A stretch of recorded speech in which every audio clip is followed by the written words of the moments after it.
Gulistan news देख रहे हैं, मैं हूं आपके साथ सौरभ चौधरी। जम्मू कश्मीर में बड़ी तेजी से मामले बढ़ रहे हैं और अगर बात पिछले 24 घंटों की करें तो कश्मीर से 21 नए मामले सामने आए और जम्मू से 9 नए मामले सामने हैं। जम्मू संभाग में 110 और कश्मीर में 930 मामलों की संख्या पहुंच गई है, यानी लगातार कोरोना के मरीजों में जबरदस्त बढ़ोतरी हो रही है। अब प्रदेश में मरीजों का आंकड़ा 1000 के पार पहुंच गया है, यानी कि आंकड़ा 1013 का मरीजों का जम्मू कश्मीर में पहुंच गया है।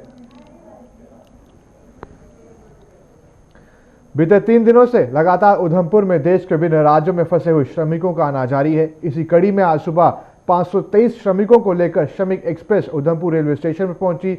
इस ट्रेन में आने वाले सभी श्रमिक दिल्ली के विभिन्न राज्यों में काम कर रहे थे।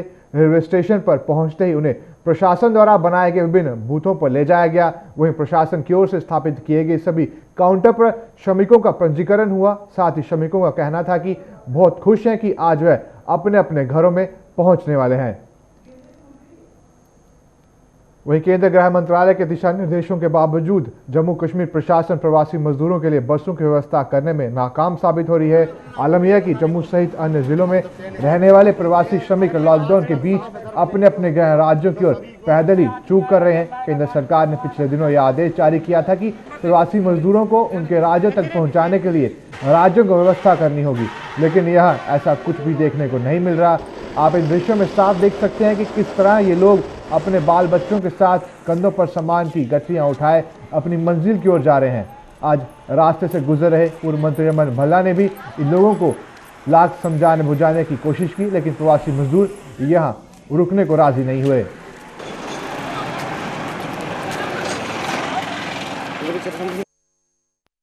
बाहरी राज्यों से आए छात्रों सहित अन्य लोगों को जम्मू में बनाए गए कई क्वारंटाइन सेंटर्स में रखा गया है। कोजवानी इलाके में स्थित एक बैंक्वेट हॉल में बनाए गए क्वारंटीन सेंटर में रहने वाले लोगों ने प्रदर्शन किया। प्रदर्शन कर रहे लोगों का आरोप था कि सुविधा के नाम पर यहाँ पर केवल छत है, इसके अलावा कुछ भी नहीं।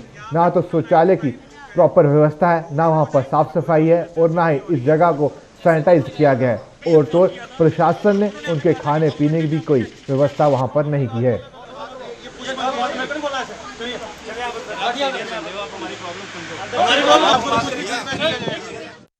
देश के अन्य राज्यों के साथ साथ केंद्र शासित प्रदेश जम्मू कश्मीर में भी कोरोना संक्रमितों की संख्या में तेजी से बढ़ोतरी हो रही है। संक्रमितों की अधिकतर संख्या शहरी इलाकों से ही सामने आ रही है। ज्यादातर ग्रामीण क्षेत्रों में अभी तक इस महामारी का साया नहीं पड़ा है और इसका श्रेय जाता है वहां के पंचायत प्रतिनिधियों को। पंचायत प्रतिनिधियों द्वारा अपने अपने पंचायत में लोगों को जागरूक किया जा रहा है और लॉकडाउन के नियमों का हर तरह से पालन करवाया जा रहा है। वहीं जम्मू कश्मीर के ट्रांसपोर्टरों ने केंद्र राज्य सरकार से लॉकडाउन के इस दौर में उन्हें हुए नुकसान की भरपाई करने की मांग की है। ट्रांसपोर्टरों का कहना है कि केंद्र द्वारा जारी पैकेज के तहत कई संस्थाओं को लोन देने की बात कही गई है, लेकिन ट्रांसपोर्टरों को इस घोषणा से बाहर रखा गया है।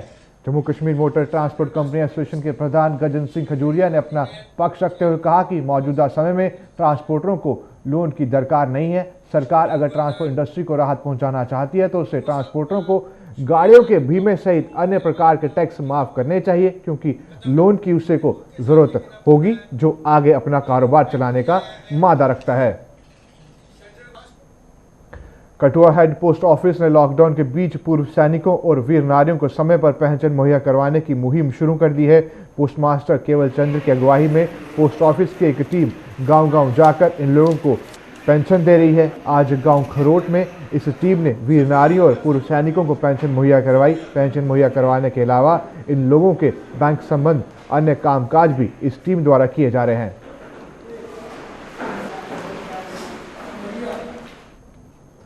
सुचेतगढ़ बीजेपी मंडल प्रधान धार सिंह की देखरेख में सुचेतगढ़ पार्टी कार्यालय में आज एक कार्यक्रम का आयोजन किया गया। इस मौके पर पूर्व मंत्री चौधरी श्यामलाल व बीडीसी चेयरमैन तरसीम सिंह सरोज की मौजूदगी में भाजपा जिला आरसपुरा के किसान मोर्चा के सचिव बनने पर सौदागर मल को सम्मानित किया गया। सौदागर मल ने पार्टी हाईकमान का आभार व्यक्त करते हुए कहा कि उन्हें जो जिम्मेदारी सौंपी गई है उसे वे पूरी निष्ठा के साथ निभाने को प्रतिबद्ध है।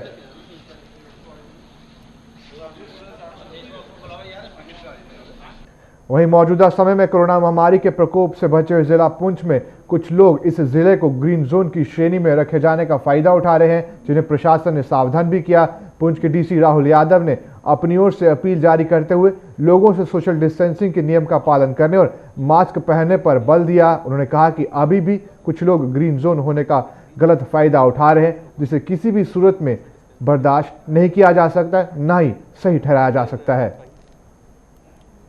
वहीं रमजान के पाक महीने का आज चौथा जुम्मा है। कोरोना महामारी के चलते आज भी जिला पुंछ में मुस्लिम समुदाय के लोगों ने लॉकडाउन के नियमों का पालन करते हुए मस्जिदों के बजाय अपने घरों में ही नमाज अदा की। लॉकडाउन के नियमों का पालन करवाने के लिए इस समय पुलिस प्रशासन के अधिकारी सड़कों पर हैं और लोगों को इस महामारी से बचाने के प्रयासों में जुटे हुए हैं। इसी कड़ी में थाना मंडी के तहसीलदार ने कस्बे का दौरा कर लोगों को नियमों का पालन करने के निर्देश जारी किए। इसके अलावा उन्होंने दुकानदारों में प्रशासन द्वारा तयशुदा रेट लिस्ट भी वितरित की। उन्होंने दुकानदारों को प्रशासन द्वारा निर्धारित दामों पर सामान बेचने के निर्देश दिए।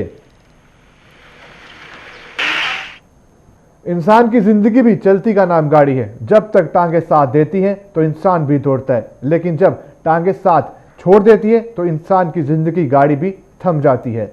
इस बात की गवाह दे रही है ये दृश्य। ये शख्स प्रवासी मजदूर है। जब तक टांगे इसका साथ देती थी, इसने भी अपनी जिंदगी गाड़ी को चलाया, लेकिन जब इसकी टांगों ने साथ छोड़ दिया तो अब ये पिछले कई महीनों से इस हालत में पड़ा हुआ है। जम्मू से सटे गांव लंगर में एक ट्यूबवेल में ये शख्स अपनी मौत का इंतजार कर रहा है। इसकी सांसें गांव वासियों के रहमो करम पर चल रही है। सिवाय भगवान और गांव वासियों के इस व्यक्ति का यहां अपना कोई नहीं है। गांव वासियों ने इसकी हालत देखकर 108 एम्बुलेंस सेवा पर संपर्क किया था, लेकिन एम्बुलेंस तो आई, लेकिन इसे लावारिस देखकर अस्पताल लेकर नहीं गई, वहीं का वहीं छोड़ दिया। चलिए, खबरों का सिलसिला इसी तरीके से जारी रहेगा। आप बने रहे हमारे साथ, देखते रहिए गुलिस्तान न्यूज।